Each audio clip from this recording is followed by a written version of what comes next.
All right, so let's look at it. Why spiritual gifting without fruit can lead to burnout. The best way I know how to describe this is to use a Bible character, because I feel like as soon as I mention his name, everything should click. So let's look at Samson. Samson had a spiritual gift. Samson's spiritual gift was power.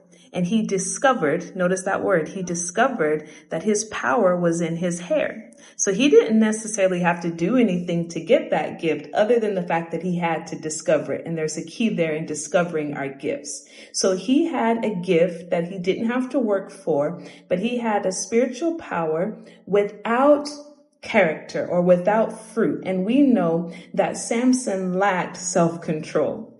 And so there's a passage of scripture that was really interesting to me that I want to read for you. And it's Judges chapter 16, verse 20. And it says this, "But he did not know that the Lord had left him."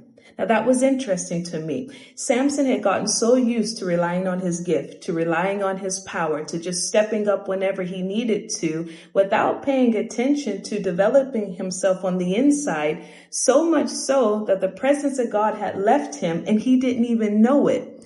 And so when we're talking about spiritual gifting without fruit, then I like to think of it this way, okay? So when gifting outpaces formation, I'm going to say that again. So when gifting outpaces formation, burnout is inevitable. And I would describe burnout like this. Burnout is I'm doing what I'm gifted to do, but I'm not living from who I was formed to be. I want you to see the contrast there, because we get so much on autopilot that we know we're gifted. We know we have a call. We know we have responsibility. And so we get in this place where we're doing what we were gifted to do. But if we're not intentional, if we're not deliberate, if we're not careful, we won't be living from who we were formed to be. So let's make sure that we give just as much time to developing the fruit on the inside of us as we do to our giftings.